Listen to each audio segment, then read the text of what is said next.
Hello बच्चों, क्या हाल चाल है। आज हम बच्चों देखेंगे equilibrium of A particle. Particle जब इक्विलिब्रियम में रहता है उसके लिए क्या क्या कंडीशन हो सकती है। बच्चों, इक्विलिब्रियम का मतलब होता है कि पार्टिकल्स किसी स्थान पे रखा रहे। जैसे पार्टिकल्स यहां रख दें तो इक्विलिब्रियम में रहे, मतलब कि इधर उधर ना करे। उसकी बात हम करेंगे बच्चों। यहां पर ध्यान से देखिए बच्चों, लिखा if two forces F1 F2 on particles equilibrium है। अगर दो फोर्स इक्विलिब्रियम में लगा गया है तब हम कह सकते हैं कि F1 का जो फोर्स है F2 के फोर्स के विपरीत होगा, यानी माइनस होगा, यानी विपरीत दिशा में होगा। ऐसा इसलिए कह रहे हैं बच्चों कि मान लीजिए हमने एक फोर्स इधर लगाया और एक फोर्स इधर लगा दिया। अगर समान दिशा में लगाएंगे तो ये पार्टिकल्स जो है इक्विलिब्रियम में नहीं रहेगा। ये पार्टिकल्स क्या होगा, इक्विलिब्रियम में नहीं रहेगा।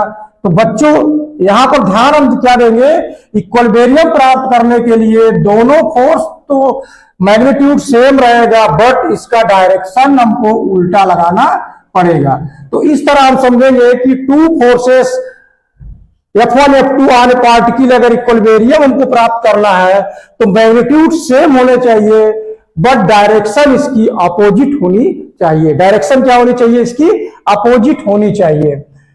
इफ द थ्री फोर्सेस दिया बच्चों F1 F2 F3 act on a particle then equilibrium required करना हमको। अगर इक्विलिब्रियम में लाना है the sum of the vector of three forces is zero, यानी जो थ्री फोर्सेस का सम बच्चों निकालेंगे वो जीरो होना चाहिए, तभी इक्विलिब्रियम में हो सकता है। तो हम इस दोनों को ऐसे एंगल में बना देते हैं बच्चों, F1 फोर्स हमारा है, F2 फोर्स हमारा है और ये हमारा F3 फोर्स है। इसको हमने बच्चों वेक्टर में देखा था कि वेक्टर में जब इसका हम यहां पर टेंजेंट खींचते थे इस तरह, तो इस तरह हमने यहां पर इसका सोल्यूशन प्राप्त किया था। तो यहां पर जब three forces act on particles में रहेंगे, इक्विलिब्रियम में रहेगा, तो उसका the sum of the vector three forces zero रहेगा, यानी F1 F2 F3 तीनों को जोड़ देंगे फोर्सों को, तब वो क्या होगा, जीरो आएगा, यानी उसका सम क्या होगा, वेक्टर का शून्य प्राप्त होगा।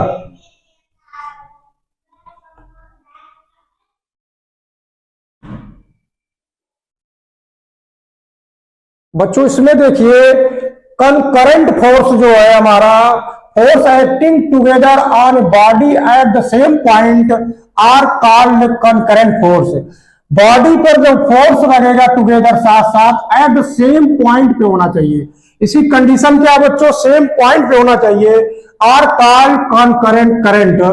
यह क्या कहता है कि number of concurrent force acting on body said क्या कहता है, टू बी इन इक्विलिब्रियम।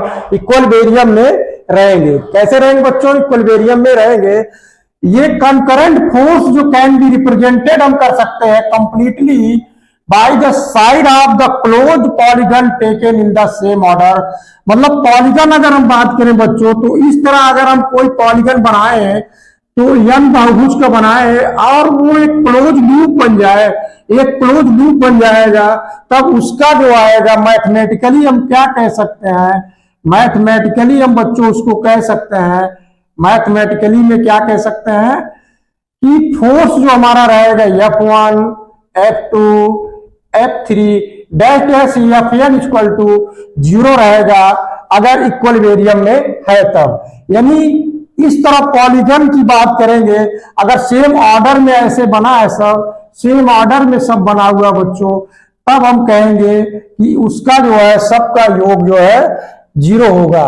तो इस तरह को कंकरेंट फोर्स को ध्यान रखना बच्चों कि force acting together on body at the same point are called concurrent force. उस फोर्स को क्या बोलते हैं, कंकरेंट फोर्स बोलते हैं। A number of the concurrent force जो होता है acting on a body are said क्या कहता है, टू बी इन इक्विलिब्रियम, कि वह क्या है, इक्विलिब्रियम में है।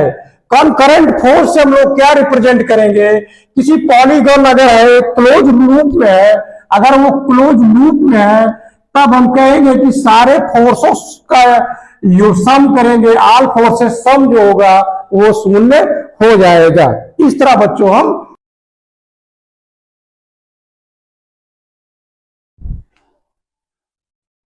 बच्चों लेमीज थ्योरम के बारे में देखते हैं। यदि हम मान लें कि थ्री, या इस तरह मान लें, if three force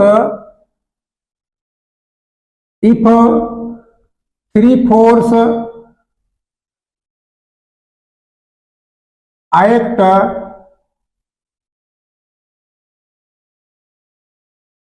F1, F2, F3 act on a particle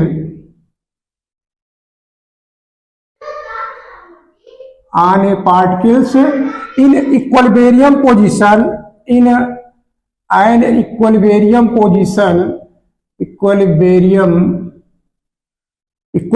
में है, तीन फोर्स इक्विलिब्रियम में है। लेमीज थ्योरम क्या कहता है कि तीन अगर फोर्स हमारा इक्विलिब्रियम में है, इस तरह मानते हैं F1, F2 और F3 तीन फोर्स है। F1 के यहाँ पर अल्फा है और यहाँ F2 के सामने में बीटा कोण बनाता है, F3 के सामने में गामा कोण बनाता है। तो लेमीज थ्योरम से बच्चों लिखा जाता है F1 अपान इसके सामने F2 F3 का एंगल लिखा जाएगा साइन अल्फा बराबर लिखा जाएगा F2 अपान F2 के सामने बीटा लिखा जाएगा साइन बीटा इक्वल टू लिखा जाएगा F3 अपान साइन गामा। ये लेमीज थ्योरम कहता है if three forces act on A particles in equilibrium position पे है, तब ये फार्मूला हमको लेमीज थ्योरम से पता चलता है। तो ये जो एंगल है बच्चों, यहाँ पर हम क्या समझेंगे कि अल्फा जो एंगल है, अल्फा एंगल बिटवीन किसके बीच में है, F2 एंड F3 में है, और बीटा किसके बीच में है, बीटा F1 एंड F3 के बीच में है, और गामा जो दिया है F1 और F2 के बीच में है। तो यहाँ पर ये ध्यान रखना है बच्चों कि अगर जिस फोर्स को हम रख रहे हैं उस फोर्स में उसके जस्ट अपोजिट वाला एंगल को हमको रखना है। इसके अपोजिट ये एंगल, इसको रख रहे हैं तो इसके अपोजिट ये एंगल, इसको रख रहे हैं तो इसके अपोजिट ये एंगल, मतलब जो अपोजिट फोर्स है उसका जो एंगल है उसको रखेंगे। F2 रख रहे हैं तो इन दोनों अपोजिट फोर्सों का एंगल, F1 रख रहे हैं तो इन दोनों फोर्सों का अपोजिट एंगल। इस तरह जो प्राप्त होता है उसको हम लोग बच्चों लेमीज थ्योरम कहते हैं। तो इसको ध्यान से देखिएगा बच्चों।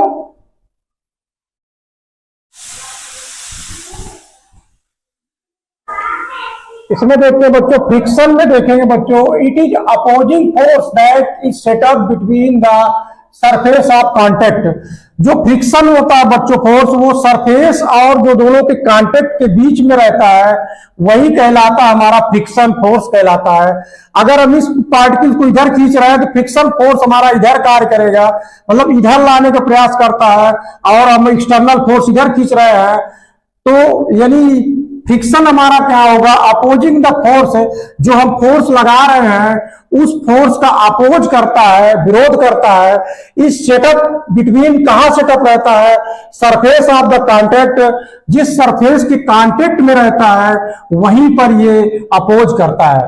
इतनी बात क्लियर हो रही बच्चों। Friction force depends on the normal reaction, normal reaction का अनुक्रमानुपाती होता है। जैसे हम इसकी बात करें कि यम नॉर्मल हमारा ऊपर रहेगा, यम मास का है तो नीचे जो हमारा लगेगा mg हो जाएगा और नॉर्मल ऊपर हो जाएगा। तो इस कंडीशन में अगर फोर्स लगा हुआ है तो n बराबर mg हो जाएगा। तो यहाँ पर नॉर्मल जितना रहेगा उसके प्रोपोर्शनल हमारा फ्रिक्शन फोर्स हो जाएगा। तो नॉर्मल जहां जहां निकालेंगे वो फ्रिक्शन फोर्स के उतने के बराबर हो जाएगा। बच्चों अगर हम यहाँ पर सीधा एंगल से खींच रहे हैं, सीधा खींच रहे हैं, तब हमारा इतना हो जा रहा है mg नीचे रहेगा, नॉर्मल ऊपर रहेगा। तो यहाँ पर जो फ्रिक्शन लगेगा हमारा F r mg लिख सकते हैं, या तो n बराबर mg लिख सकते हैं। अब बच्चों दूसरे फिगर में हम इसकी बात करते हैं, अगर ये हमारा पार्टिकल्स है या उसको हम एंगल थीटा से फोर्स लगाते हैं। कैसे लगाते हैं बच्चों फोर्स, इस पार्टिकल्स को हम यहाँ एंगल ऐसे थीटा से फोर्स लगाते हैं, यानी यहाँ पर थीटा एंगल से जब फोर्स लगाते हैं तब यहाँ पर हमारा ये बन जाएगा, हॉरिजॉन्टल में बनेगा F cos थीटा हो जाएगा, इधर वर्टिकल में बनेगा बच्चों एफ साइन थीटा, ये दो कंपोनेंट हमारे बन जाएंगे। तब जब हम नॉर्मल की बात करेंगे तो नॉर्मल में दो फोर्स, तब हम क्या कह सकते हैं कि mg से हम घटा दें तो नॉर्मल के बराबर हो गया। तो n बराबर क्या लिखा गया है, या तो इधर जोड़ लो या तो इधर घटा दो, बात तो वही है सर, कोई दिक्कत तो नहीं इसमें। कहने का मतलब है कि इसको इस तरह भी लिखा जा सकता है कि जैसे हम यहां पर लिख दें इसको normal plus F sine theta equal to mg लिख दें, यानी नॉर्मल प्लस साइन थीटा दो फोर्स हो गए बराबर mg के है, अगर एंगल थीटा से हम फोर्स लगा रहे हैं तब। अब इसको इधर हम ट्रांसफर करेंगे तो माइनस चिन्ह हो जाएगा, तो नॉर्मल को हम इतना लिख सकते हैं। क्लियर हो गई बात बच्चों। अब दूसरा कंडीशन कहता है कि अब यहां पर फोर्स इस एंगल से लगाओ, अभी तक हम इधर से खींच रहे थे, अब कह रहा है कि इस एंगल से फोर्स लगाओ। जब हम इस एंगल से फोर्स लगाएंगे तब हमारा एफ साइन थीटा वर्टिकल में ये हो जाएगा, हॉरिजॉन्टल में यह कास थीटा हो जाएगा। तो इसमें नॉर्मल में क्या लिखा जाएगा, mg plus F sine theta. क्यों? क्योंकि नॉर्मल से हम घटाएंगे एफ साइन थीटा को घटा देंगे बराबर mg के प्राप्त हो जाएगा। ये बात हो रही बच्चों, समझ में आ रहा है इतना? बच्चों इंक्लाइन प्लेन में देखिए, कोई पार्टिकल अगर इंक्लाइन प्लेन में रखा हुआ है तब यहां पर अगर जैसे सीधा सीधा यहां पर सरक रहा है या इस एंगल में रखा हुआ है तो इसका हम सारे कंपोनेंट बनाएंगे तो इधर mg साइन थीटा, इधर mg cos थीटा, और फ्रिक्शन जो लगेगा, फ्रिक्शन फोर्स हमारा जस्ट ऊपर की ओर लगेगा, क्योंकि पार्टिकल इधर सरक रहा है तो फ्रिक्शन फोर्स जस्ट उल्टा लगेगा। तो इसका नॉर्मल जो हो जाएगा बच्चों लिखा जाएगा mg cos थीटा के हो जाएगा। यहां पर कोई संदेह नहीं होना चाहिए कि नॉर्मल mg cos थीटा के बराबर हो जाएगा। और यहां पर देखिए अगर हम कोई यहाँ पर ये मास है, मान लीजिए वेट में या मास का कोई पार्टिकल्स है, हमने इसको दबा के रखा है और इस तरह लंबवत खड़ा है ये, तो जब इधर से हम दबाएंगे तो नॉर्मल का जो हमारा वो रहेगा, नॉर्मल ऐसे होगा, नॉर्मल फोर्स इधर लग रहा है और नॉर्मल हमारा जस्ट बाहर की ओर फेंक रहा है, यानी नॉर्मल बराबर फोर एक्सटर्नल के दोनों बराबर हो जाएंगे। तो इन सब को बच्चों प्रयास करिए, समझिए कैसे फोर्स जो है बिहेव कर रहा है।